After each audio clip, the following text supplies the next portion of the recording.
Hi, I'm Dr. Mike Evans, and today we're talking about low back pain, a problem that people often take care of themselves, but even then it's still one of the top 2 reasons people visit doctors, and responsible for up to 40% of all missed workdays. Okay, let me begin by giving you a bit of a mixed message. For most of us, back pain is actually not a, quote, disease.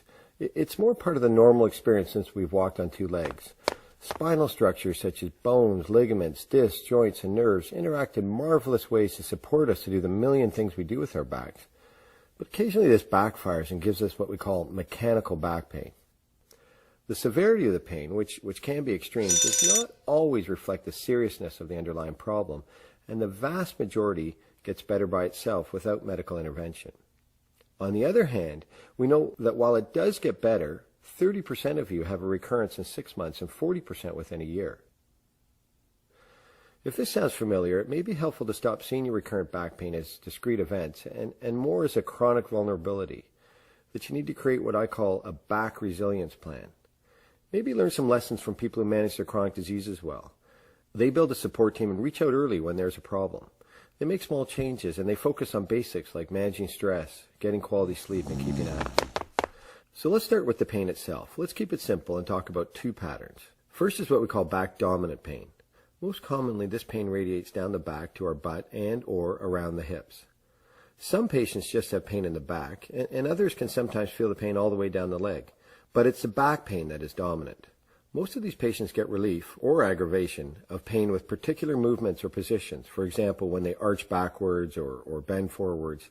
Typically, this kind of back pain comes and goes, or it comes in spasms as you move.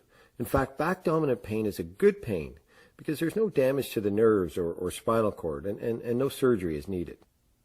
The second pattern is leg dominant pain, and there are 2 common presentations. The first typically comes from a disc problem that puts pressure on the nerves in your back and it travels down the legs. This is often referred to as sciatica. When this nerve is compressed or irritated, we get pain down the leg, anywhere from below the buttock to the foot. There may be pain in the back as well, but this time the leg pain is dominant. It's a constant pain, but tends to feel better when we lie down.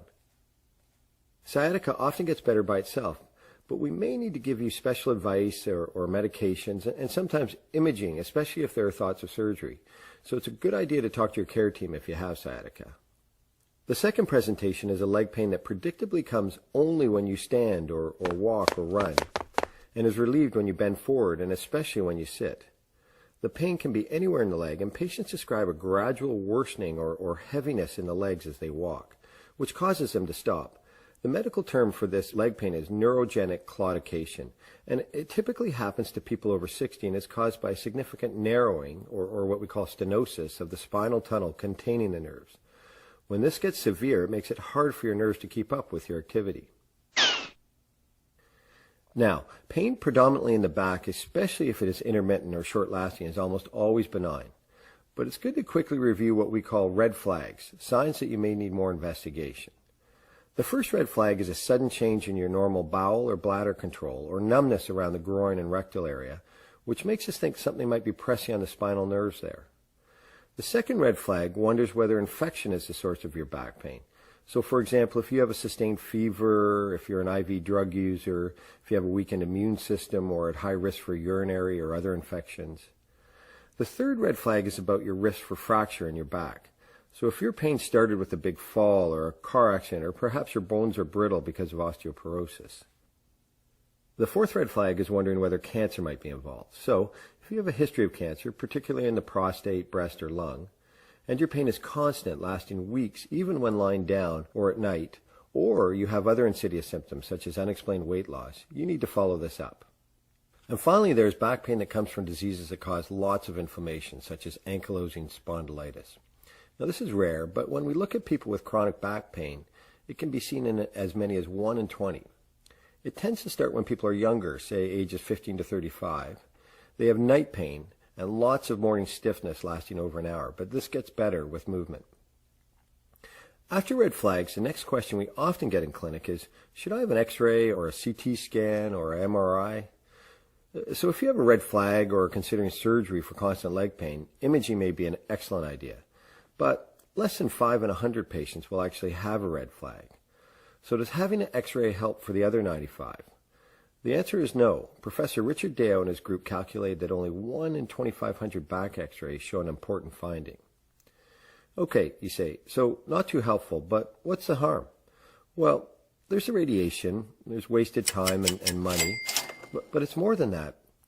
One famous study MRI'd 98 people with healthy backs and no back pain and found disc problems in 2/3 of them.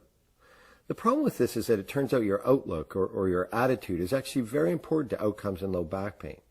What we don't want is people saying to themselves, oh, I have back disease, so I better stop exercising. Or every time they feel a twinge, they feel they have a, quote, illness. This brings us to the next type of flags, what we call yellow flags. These 4 flags predict an increased risk that somebody's acute low back pain will become chronic. Number 1 is the belief that back pain is harmful or potentially severely disabling. Secondly is fear and avoidance of activity or movement because of back pain. When I think of these 2 risk factors, I actually think of a trial done with baggage handlers and maintenance workers at an airport who were in bad shape from back pain and had been off work for a month. Dr. Bart Staal and his colleagues in Maastricht, a beautiful town in the Netherlands, divided these workers with severe low back pain into 2 groups. The first group received usual care. The second group received the same, but were also slowly exposed to more and more activity and exercise, and were conditioned to understand that they could function normally despite the presence of some back pain with their activity. In other words, the investigators helped them overcome yellow flag number 1, the belief that all back pain is harmful, and that opened the door to overcome yellow flag number 2, reducing avoidance of activity. It was mind over matter. If the worker didn't mind some pain, the back pain actually didn't matter. The third yellow flag was a tendency towards low mood and isolation, which is so true of all chronic diseases. And the fourth yellow flag was a strong expectation that passive rather than active treatments will help, believing you just need to sit there and have therapists work on you rather than owning the fact that it's not just the therapists that need to do the work, you do too. So now you know what to watch for. Let's end with what works for back pain.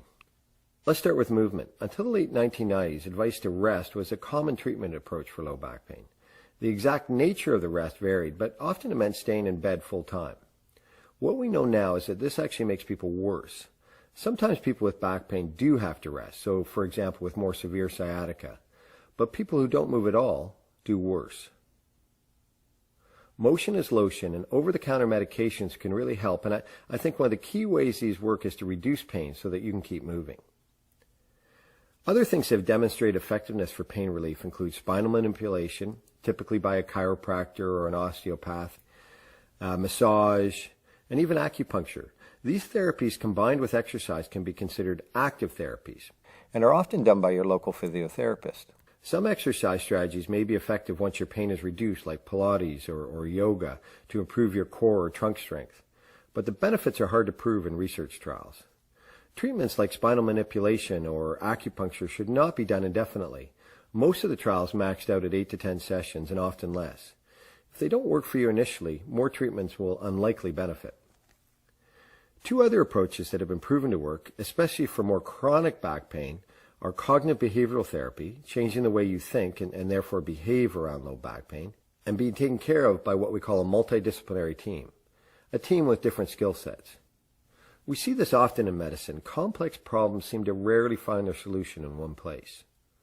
Okay, let's step back and summarize. First, you need to know that the prognosis for acute low back pain is excellent. Only about 1/3 of patients with back pain seek medical care, so most improve on their own. Over time, up to 90% of patients we do see with acute low back pain recover. The first episode may be brief or last several weeks, but it does go away. Unless there are red flags, these people do fine by acknowledging the pain but not focusing on it, by keeping moving and perhaps having some active therapy, but there is no need for x-rays or other imaging. Generally, less is more with this type of back pain. Although there is less high-quality data to support this, many patients often respond to small changes, such as modifying their workstations, taking breaks from sitting, or improving their posture. For those with chronic or recurrent pain, the outlook is still good. Primary care samples suggest that 1/3 of patients are substantially improved after just a few weeks, and 2/3 after a few months. But with recurrent or chronic back pain, we both need to work a little harder to get you better. As I mentioned earlier, seeing this vulnerability and developing a resilience plan for your back that might include yoga or Pilates or specific exercises that fit with your back pain pattern. walking, reconsidering your attitudes, and having some people you can turn to early for active therapy can all help. So in the end, back pain is actually not that much different than a lot of things in life. Your mindset and daily habits are critical, and so is self-knowledge. Trying a few of the treatments we've discussed, knowing what works for you, knowing red flags and when you need to seek care, and finally understanding that movement is medicine. Thanks, and take care.